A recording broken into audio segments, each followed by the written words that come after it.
Bu tepalikka ham chiqdim mana. Narigidan ancha bu yoqda. Bu yerda tepalik bor ekan.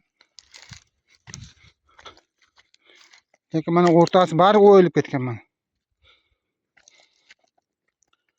O'yilib ketganda, o'yilib ketgan bilan sizlarga yana bir narsa ko'rsatishim mumkin, isbot. Mana g'ishlarni qarang. Mana. Mana. Ko'ryapsizlarmi? Mana. Bu ham shu Mirzaquduqning davomi. Shu aytgan zindoni mana shu bo'lsa ham mumkin. Rosa uyib ko'mibdi-ku buni. Mana g'ishi. Bu ham mana shu o'tgan. Mana.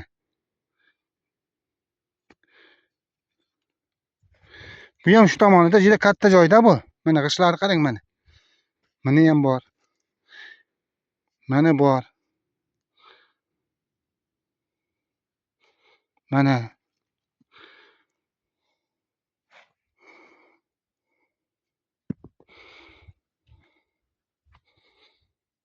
Mana shu ham shu Mirzaquduqning davomi mana shu. Ko'milgan bu, spesial uyib ko'milgan. Mana g'ishlar ham bor. Qadimiy g'ishlar. Mana. Mana shu tepalikda. Bu ham juda chuqur bo'lgan. Shuning uchun o'yilib ketgan. Shu zindon degan mana shu bo'lishi ham mumkin. Men shunday deb tushundim. Agar buning bu darajada kavak bo'lmaganda, bunday o'yilib tushib ketmasdi. G'ishlar ana qadimiy g'ishlar turibdi.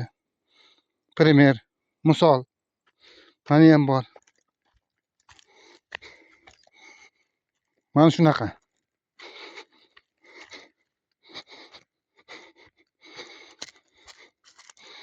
Katta maydon bo'lganda bu Mirzaquduq.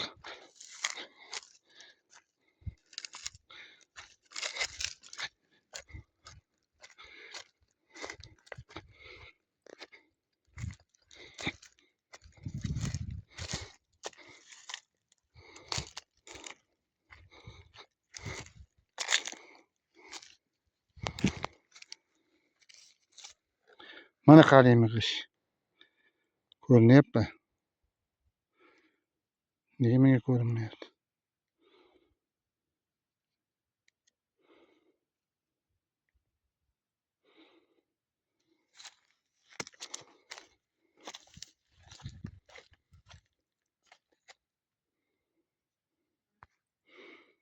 Mana ham.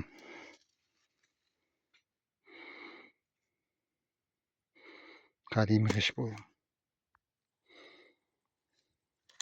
Mana g'ishlari yotibdi.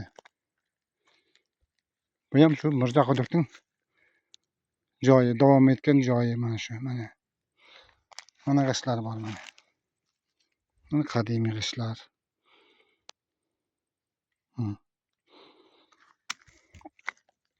Ketamiz.